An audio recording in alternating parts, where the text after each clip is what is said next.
आ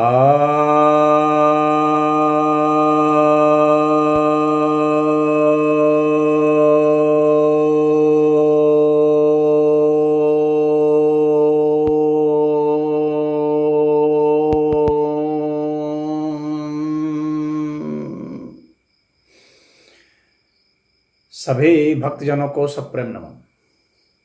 भक्तों, एक जिज्ञासा आई है कि अष्ट सिद्धि नौ निधि के दाता यह क्या है।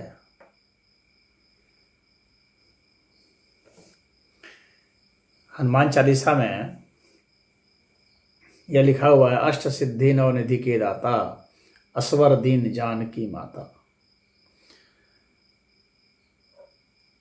अर्थात जानकी माता ने यह कहा है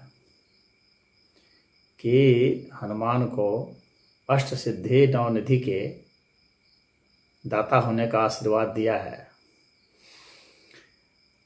कहने का मतलब है कि जो हनुमान जी की भक्ति करते हैं उन्हें ये अष्ट सिद्धियां और नौ निधियां प्राप्त होती हैं। अब ये अष्ट सिद्धि नौ निधि, अब कुछ लोग जो है हनुमान जी में अष्ट सिद्धि और नौ निधि की बात करते हैं, लेकिन यहाँ तो यह बताया गया है कि वे उसको देने में समर्थ। हनुमान जी में तो वही रहेगा ही, जिसके पास जो होगा नहीं वो देगा कैसे। तो अष्ट सिद्धि क्या है, हम यह समझ लेते हैं। तो पहले इसका नाम बता देता हूँ। अष्ट सिद्धि मतलब अणिमा, गरिमा, लघिमा, महिमा, प्राप्ति, प्राकम्य, ईशित्व और वशित्व, ये जो है अष्ट सिद्धियां कहलाती हैं। इसमें अणिमा का मतलब होता है व्यक्ति जब अपने अणु मात्र को, अणु परमाणु मात्र को, यानी अपनी सूक्ष्मता को बहुत गहराई से समझ जाता है, उसको बोध हो जाता है, तो कहा जाता है कि वह अणिमा सिद्धि को प्राप्त हो गया। और महिमा का मतलब है कि अपनी महानता को, अपनी विराटता को जब वह बोध कर लेता है कि हम इतने ही मात्र नहीं हैं, बल्कि इससे और असंख्य गुना बड़े हैं, तो वह महिमा कहलाती है।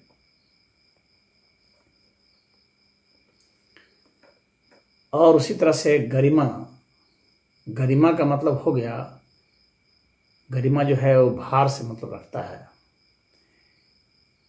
कि हमारा वजन इतना ही नहीं है। अगर हम यह अपने को अपनी विराटता में देखें, यानी अपने को अन्य लोगों के साथ समाहित करते चले जाए, अन्य तत्वों के साथ समाहित करते चले जाए, और हम समझें कि ये सब मैं ही हूँ। इस चीज़ का जब बोध होता है व्यक्ति को कि ये जितने भी तत्व हैं ये सब मैं ही हूँ, तब उसको पता चलता है कि मेरा भार इतना है कि इसको तौला नहीं जा सकता है। तो वह जो है गरिमा है। और लघिमा, लघिमा का अर्थ हो गया हल्कापन। ये सब आपको जो है, जब आप ध्यान साधना में जाएंगे तो समाधि अवस्था में सब महसूस होते हैं। तो लघिमा का मतलब है हल्कापन। आपको इतना हल्का लगेगा कि मेरा भार है ही नहीं। ठीक इसके विपरीत जो गरिमा है, उसके ठीक इसके विपरीत आपको लगेगा कि मेरा तो वजन है ही नहीं, यानी गुरुत्वाकर्षण शक्ति जो है वहाँ पर एक तरह से काम ही नहीं कर रही है, इतना हल्का है, ऐसा महसूस होता है। ये लघिमा है। प्राप्ति का सीधा सीधी अर्थ है कि आप जो चाहेंगे वह प्राप्त हो जाएगा। और जाहिर सी बात है कि आप वह चाहेंगे ही नहीं जो अनावश्यक हो। आप वही चाहेंगे जो आवश्यक हो, जो आपके अहंकार से मतलब नहीं रखता हो, जो कि वास्तविक जो ज़रूरतें हैं उससे मतलब रखता हो, तो वह प्राप्ति होती है। यानी हर चीज़ प्राप्त है आपको, कोई चीज़ अप्राप्त नहीं है, हर चीज़ प्राप्त है, क्योंकि आपकी पहुंच हर चीज़ तक है, तो प्राप्त हो ही गई। प्राप्त करने का मतलब यह नहीं हो गया मैं उसका मालिक बन गया और अब मैं उसको बेच दूंगा यहाँ पर उस प्राप्ति से मतलब नहीं है। प्राप्त का मतलब इतना ही है कि हर चीज़ जो है आपके लिए उपलब्ध है।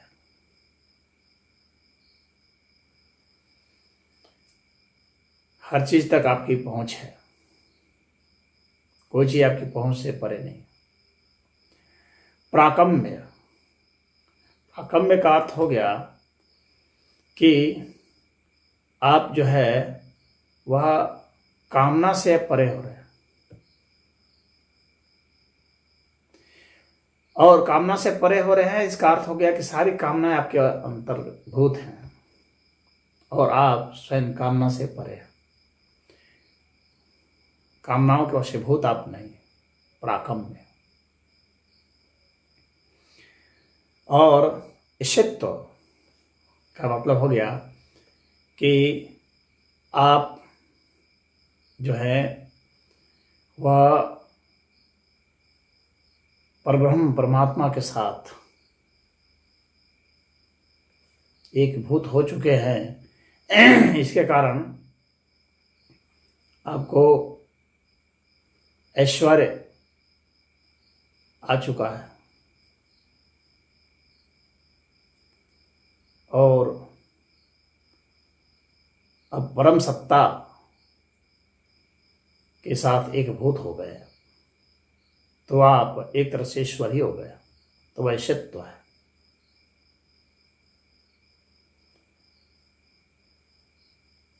और वशित्व अर्थात सबको वश में कर लेना, यानी आपने स्वयं को वश में कर लिया है। जब स्वयं को वश में कर लिया है और परम सत्ता आप हो चुके हैं, तो सब चीज आपके वश में है।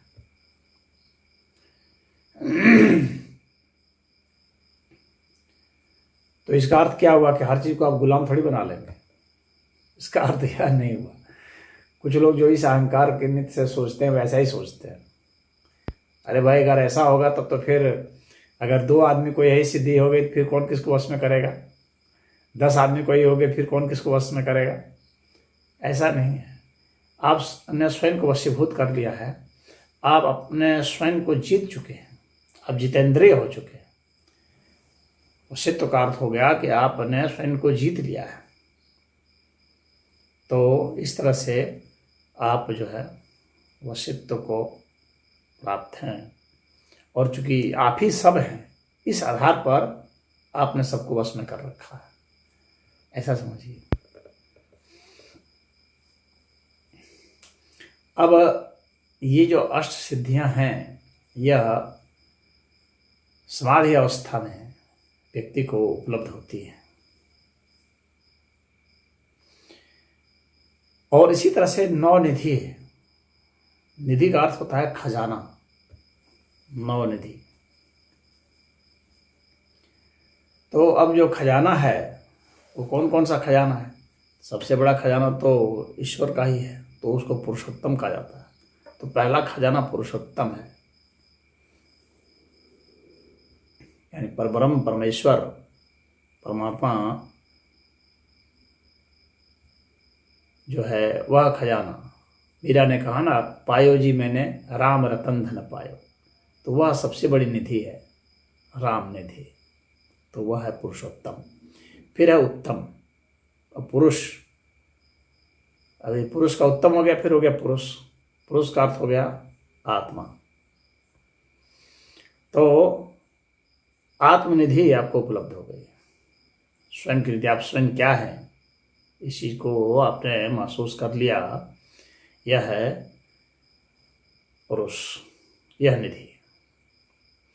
इसके बाद है अहंकार।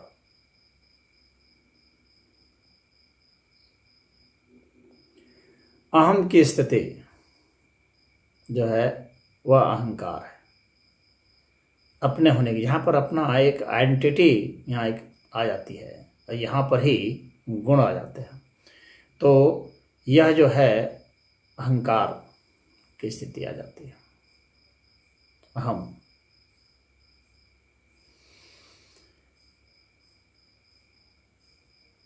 पहचान की शुरुआत यहाँ से जो है, हमारी रचना की शुरुआत हो जाती है, जिसको हम अपनी एक अलग पहचान बताते हैं। इसके बाद है चित्त। यह थोड़ा सा और स्थूल हो जाता है, और यहाँ पर बहुत सारी चीज़ें आ जाती हैं, प्रकट हो जाती हैं, और थोड़ी और स्थूलता आ जाती है।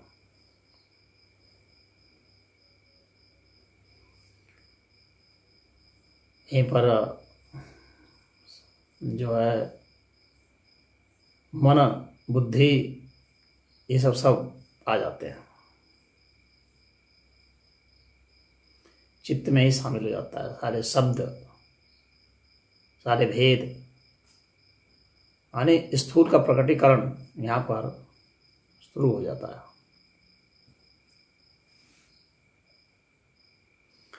इसके बाद एक निधि है श्रद्धा। श्रद्धा का अर्थ हो गया सत्य के प्रति पूरी निष्ठा।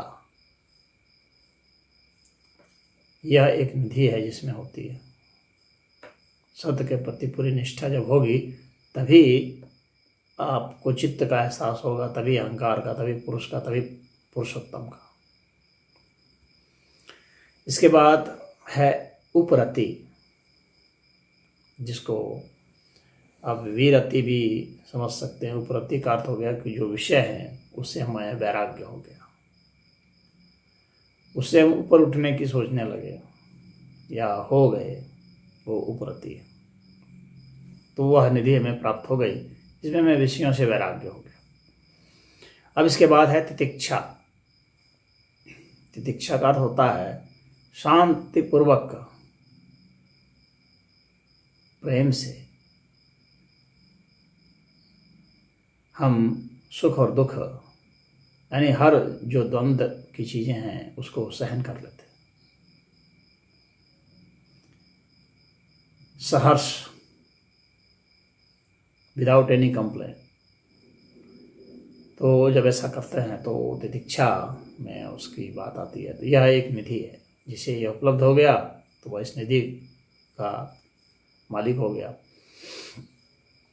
फिर है शम, यानी शमन कर देना। तो जो भी हमारे में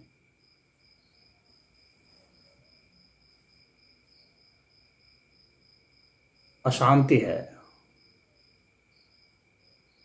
असंतोष है, उसका शमन कर देना, उसको रूपांतरित कर देना, बदल देना उसको, वह शमन कहलाता है। यानी हर नेगेटिव चीज़ को हम पॉजिटिव चीज़ में बदलने में समर्थ हो रहे हैं। जो नकारात्मक हमारे में भाव, विचार, शक्तियाँ थी, उसको शमन है वह। और इसके बाद है दमन, दम। तो वह भी एक निधि है, और उस निधि में क्या है कि हमारे में जो विरोधी शक्तियां हैं, जो नकारात्मक शक्तियां हैं, जो हमारे को पतित कर रही हैं, गिरा रही हैं, पतन की ओर ले जा रहे हैं, उसको रोक देना, उसको दमन कर देना, उसको थाम लेना। तो ये एक साधक है, वो दमन से शुरुआत करता है। शमन, तितिक्षा, उपरति, श्रद्धा, फिर चित्त, फिर अहंकार, फिर पुरुष, फिर पुरुषोत्तम। इस तरह से उसकी लगातार प्रगति होती रहती है। तो यह जो है 9 निधियां हैं। इन 9 निधियों को एक गुण के अर्थ में भी, और साधारण खजाना जिसको लोग समझते हैं उस अर्थ में भी, क्योंकि साधारण आदमी जिस तरह से समझता है उस तरह से उसको समझाने के अर्थ में भी इन 9 निधियों की व्याख्या हुई है। तो वे जो 9 निधियां हैं उसके पुराणों में व्याख्या हुई है, थोड़ी सी अलग ढंग की व्याख्या है, लेकिन है सब कुछ ऐसा ही, लेकिन साधारण आदमी समझ सकें और उसमें गुणों की अभिव्यक्ति हो जाए तो उसके हिसाब से ही उसको समझाया गया। तो वहाँ भी 9 निधि की बात हुई, तो उसमें है पद्म, महापद्म, नील, मुकुंद, नंद, मकर, कच्छप, शंख और खर। ये जो है 9 निधि की बात हुई है। अब इसमें जो पद्म तो है वह तो तत्वातीत अवस्था को प्राप्त हो जाना है, तत्व से परे। तत्व आप जानते हैं गुण से परे, तो गुणातीत हो जाना यहाँ पर उसका मेरा मतलब है। तो गुण से परे हो जाना, तो गुण जानते हैं सतरजतम है, तो इन सतरजतम इन गुणों से जब परे हो जाता है तो उसको पद्म की अवस्था दी गई है। और कहा जाता है कि इस माध्यम से, यानी इस अवस्था को प्राप्त होने के बाद जो उसे धन प्राप्त होता है वह धन पीढ़ी दर पीढ़ी चलती रहती है, समाप्त नहीं होती। तो इसीलिए इस अवस्था का बहुत महत्व है। फिर आता है महापद्म, जो कि सात्विक वृत्ति के व्यक्ति का होता है। सात्विक अर्थात जिसमें सतगुण है, जिसमें शुभ गुण है, शुभ तरीके से जो कमाता है, शुभ तरीके से जो विचार करता है, उसमें जो शुभ भाव है, तो वे सब सात्विक भाव कहे जाते हैं। तो यह भी कई पीढ़ियों तक चलता है और 7 पीढ़ियों तक तो कम से कम चलता है। ऐसे लोग जो हैं ये दानी होते हैं, और ऐसे लोग जो हैं कुछ मतलब भोग करते हुए दान भी करते रहते हैं। इसके बाद है नील, और नील में सत और रज ये दोनों मिक्स होते हैं, लेकिन सत ज़्यादा होता है, रज कम होता है, उसका अनुपात सतरज में ऐसा होता है। तो ऐसे लोग व्यापार वगैरह से करते हैं, और ये भी ऐश्वर्य भोग और दान सब करते रहते हैं। फिर है मुकुंद, और मुकुंद में रजगुण होता है और सतगुण भी होता है, लेकिन रजगुण इसमें ज़्यादा होता है। तो ऐसे लोग जो है ये खूब भोग करते हैं, कमाते भी हैं, खूब भोग भी खूब करते हैं, इनकी पीढ़ियाँ भी भोगती हैं। तो ये एक पीढ़ी तक ही इसका धन माना जाता है कि रहता है। इसके बाद है नंद। नंद जो है उसमें रजगुण हावी होता है, सिर्फ रजगुण ही रहता है। तो ऐसे लोग भी जो है बहुत तरक्की करते हैं, बहुत प्रगति करते हैं, बहुत धन कमाते हैं, बहुत भोग करते हैं, इनकी पीढ़ियाँ भी भोग करती हैं। ये सब जो हैं जो रजगुण के वो होते हैं, दुख भी झेलते हैं साथ में। ऐसी बात नहीं कि दुख नहीं झेलते हैं, लेकिन यहाँ चूँकि वो सुख के ही संदर्भ में इसको कहा जा रहा है, इसलिए यहाँ पर दुख को छोड़ दिया गया है। तो रज का तो एक गुण ही है, रजगुण का एक गुण है कि दुख झेलना, लेकिन यहाँ उसको छोड़ दिया गया है यहाँ सुख के ही अर्थ में, क्योंकि उसको दुख तो होता है लेकिन सुख भी होता है। जिसको सुख होता है उसी को दुख भी होता है। खैर, अब इसके बाद मकर पर आते हैं। अगली निधि जो है मकर की है, इसमें रज और तम ये दोनों गुण होते हैं। ये अस्त्र शस्त्र, लड़ाई झगड़ा करने वाले, लड़ाकू प्रवृत्ति वाले होते हैं ये सब लोग, और उसी में मारे भी जाते हैं।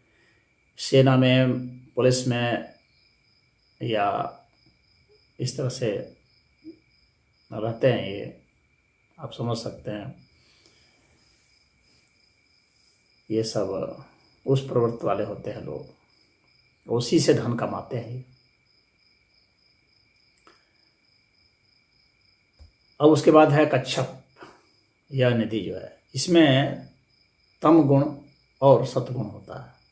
तम और सत दोनों होते हैं।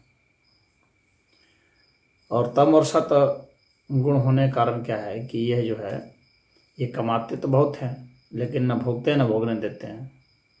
खुद चूँकि ये नहीं भोगते हैं, इसलिए यहाँ पर सतगुण का प्रभाव होता है। खुद अपने में इतना वो करते हैं, नियंत्रण भोगते नहीं। लेकिन इनका जो उद्देश्य होता है, जो सात्विक व्यक्ति भी नहीं भोगता है और यहाँ पर यह व्यक्ति भी नहीं भोग रहा है, लेकिन इसमें यह एक आती है कि यह ऐसा नहीं है कि उस भोगने की वृत्ति से उठा हुआ है, नहीं, यह अपने धन को नहीं भोगना चाह रहा।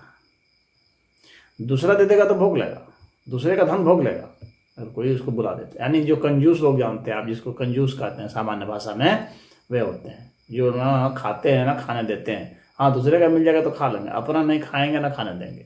तो ये बचा बचा के धन को रखते हैं, कच्छप कछुआ की तरह छिपाए हुए होते हैं धन को। तो ये कच्छप निधि होती है। उसी तरह से एक निधि होती है शंख।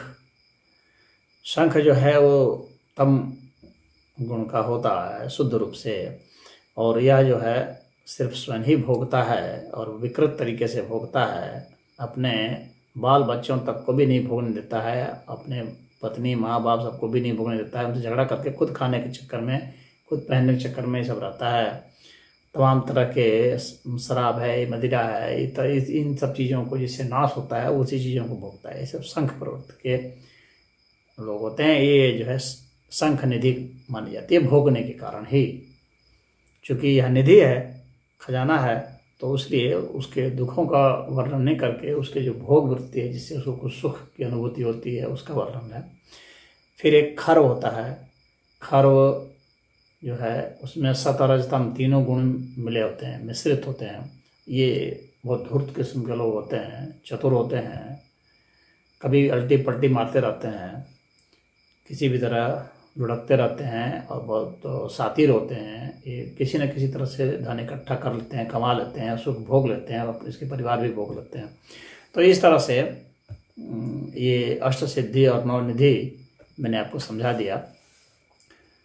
उम्मीद है कि आपको यह समझ में बात आ गई होगी।